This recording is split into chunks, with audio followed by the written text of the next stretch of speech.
Today we're installing an Icon Stage 6. This thing's beefy. Lift kit onto a 2015 Tundra. So I've got the wheels and tires off. I supported the truck underneath the frame right behind the front wheels on a level spot on the frame. And the next thing I'm going to do is I'm going to remove the upper control arm. To do that, there's a nut on this side right back in here. And then that's one long bolt that goes all the way up to here. I was looking up in the wheel well, up in the engine bay. And so this right here is the bolt. And it's got this chunk of wires that comes out of a fuse box and the battery and everything on it. So first thing I'm going to do is I'm going to remove this. It's a 10 millimeter bolt underneath the battery, and that will give me some room so I can slide that long bolt, the pivot bolt, out of the upper control arm. So this thing is probably one of the hardest upper control arms I've ever had to get off. I was just using a box end wrench and it wasn't enough and I needed more leverage, so I grabbed my huge crescent wrench, and it's still super tough. But I'm finally getting it. I've just got the crescent wrench on this nut here. I removed the little plastic shield that was up here, pushed that out of the way to give me a little bit of room. But this thing is a pain in the butt. It's super tight. Not a lot of room. These are hard lines right here, so you just got to fit it in there. Alright, so I've finally got the upper control arm pivot bolt loosening up pretty easily, so I'm going to hold it off there. Now I'm going to remove this ball joint. This is the castle nut here at the bottom, and it's not on there super tight, but it's definitely on there. So we're going to pull this one off, but what you do is you don't pull it off all the way. I'll show you what we're going to do. Okay, that's good. So we're flush on the bottom. Then we're going to get a little mallet, and we're going to tap it right here. And that's going to loosen it, and it's going to drop to that. Otherwise, it can drop all the way out, and you're going to lose control of it. This way, it'll save it as it comes off the little taper that's on the ball joint. I've got a variety of hammers here. We're going to start with the rubber one, and we're just tapping right in this area. So now we're going to use the little hammer. Just got a little bit heavier weight hammer here. Just going to give it some more taps. Maybe more PB blaster. Mini sledge. So I got a little pulley puller on here now, and I'm just gonna tighten it up and see if it'll start pressing that up there. Hopefully this will do it, and we can just take this off nice and easily.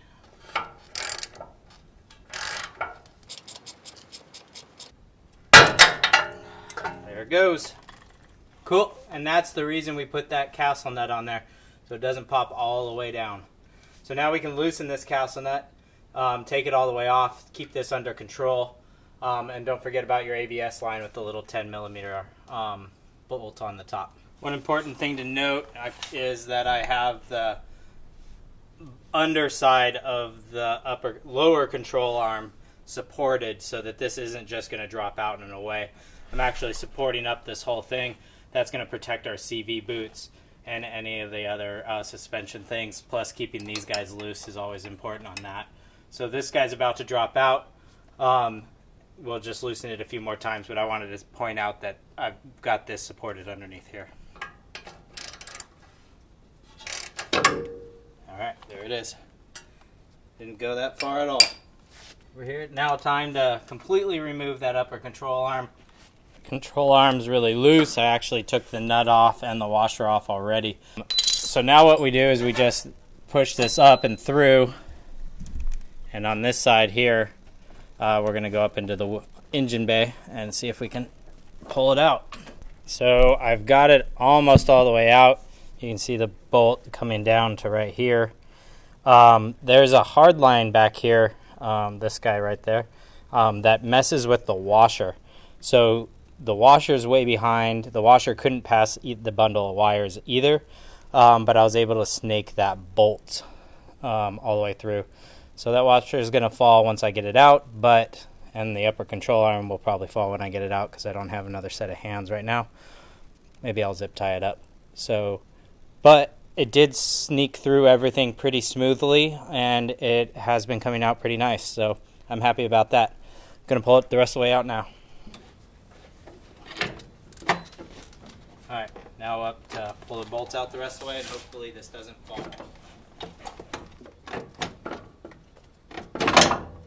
There we go. Look at how long this bolt is. There's that whole length. It's crazy. There we go. The upper control arm is out. Now what we're going to do is we're going to undo these. I believe they're 14 millimeters. There's 4 of them on the top holding the strut in.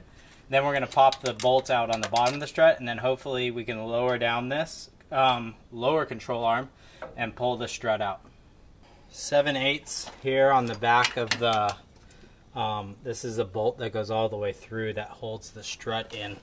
It was another tight one I broke loose with, that just got loose. Had to break it loose with the breaker bar.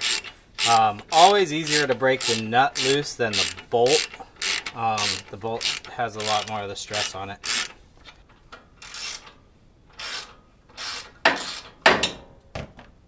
The passenger side is much more complicated. It's kind of hard to see, but that's the bolt right there. I've already pulled it a good chunk of the ways through. You can see it continuing on right here.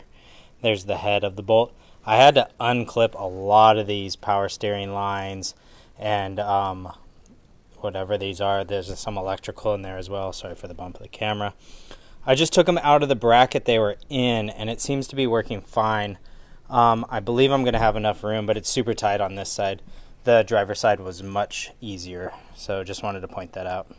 So what we found was a really good kind of trick and hack was we've been using this piece of 2x4, and we stick it in here underneath the bump stop and between the lower control arm, and then we can push down on it, and it gives us all the slack we need. Just be careful about this upper control arm here. So we zip tied it with a tons of slack, so it's not going to go anywhere. So there's 2 different size spacers. There's the thick one, and then there's a thin one. The thin one goes towards the back of the vehicle, and the front one, or the thick one, is towards the front. This helps push the strut or shock further back, so it doesn't hit the steering or any other linkage in that area. So just make sure that the thicker one's in the front. Also, what's really nice is on the top side of these shocks, they label which one's driver and passenger. So, and then it's going to go in this way here with the reservoir coming out the front and going towards the front. There we go. Got it? And up. Yep. Yeah. Sweet. All right. Excellent. All right, we're going to use the wood just one more time just to set the 4 screws on the top. Oh, did we break it? A little just bit. Just a little piece. That's fine. We're just going to relieve a little bit of the pressure, and then we can screw those in. This wood, this solution here is amazing. It's worked out so well. So this is the last little step we're going to use the wood for. Since we just snugged the top down, when we push down on the piece of wood, now we're just lowering the lower control arm, but the strut is going to stay in place, and then we're going to put the long bolt that goes through the strut all the way through the lower control arm into place now. All right, go ahead. A little bit farther down. If I even have room.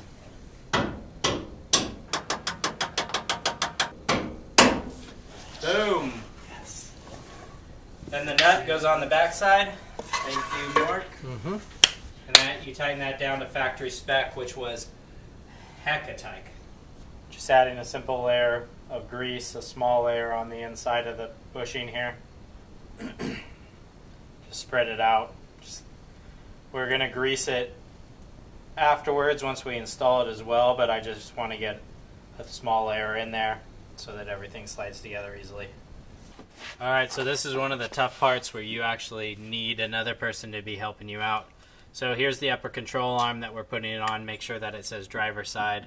And then what you're going to be doing is on each one of these, they give you 4 washers. So you put a washer on front and back here and front and back on this side. So the trick is just have a buddy up top that's going to help you stick the bolt in the hole, and then you guys just need to communicate and work slowly and work together, and hopefully it all goes together well. I'm putting the washer on the other side now. Okay. Ready for you? Okay. No, I'm not. Man, grease on my hands didn't help. I know, that's hard with the grease. That's exactly what I have. Alright, go for it. Yep, you're in. You're going through. Just push it all the way. All the way, just give it some love. Oh, it's going. It's going. It's going. There's like 1 more inch. Okay. Is that all you got is 1 more inch? Nice. All the way through. And then we get the last one on there. Yes. Woo!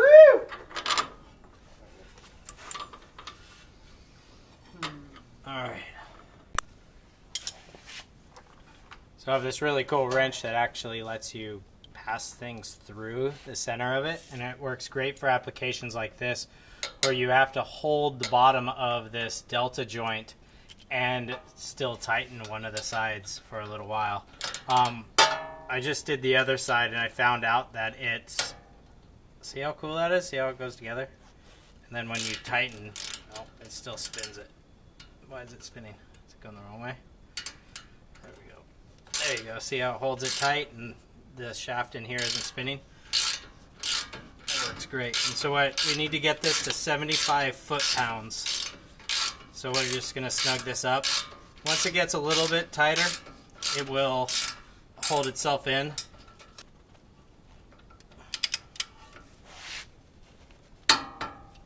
Check the top. We'll do 33 foot-pounds on the top. That's not foot-pounds. So the last little step here is, or at least before I put the reservoirs on, is the ABS line. We're reconnecting it back up to this upper control arm. Icon didn't provide us with the hardware, or it didn't come with the set from my buddy, didn't hand it off to me. So I went to the hardware store and grabbed a bolt that goes right there.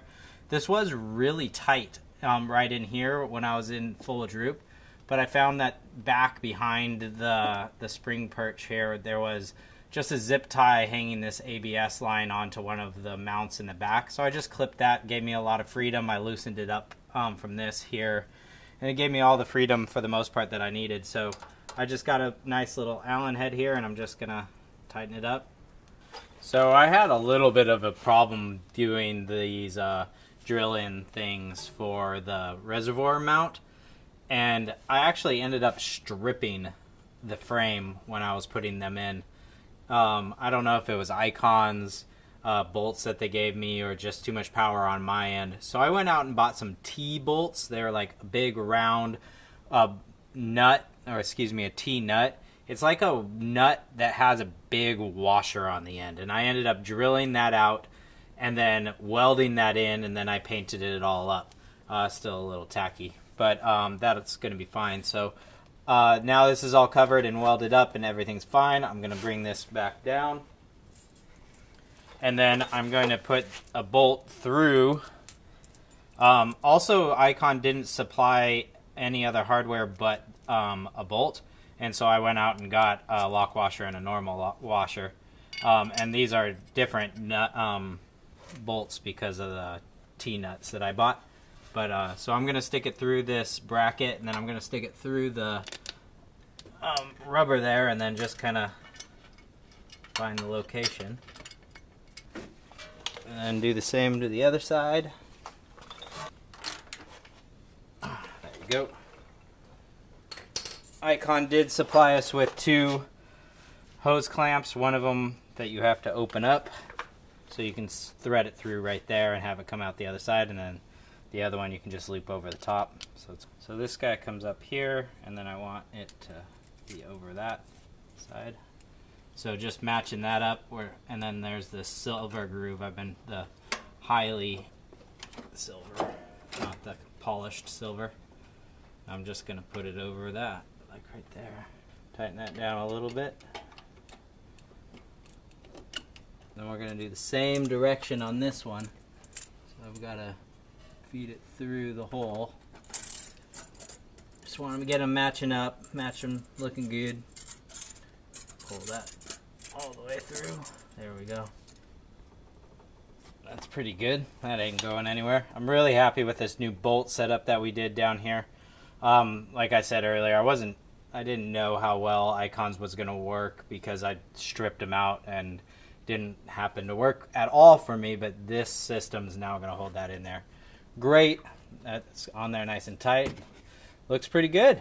So we've just completed the front. I'm going to do a second video for the rear suspension because I don't want to skip anything. I don't want to cram it. I don't want to rush the suspension. I want to leave it there so that you guys in the future can use this to put this suspension onto your vehicles if you want. And I don't want to skip steps.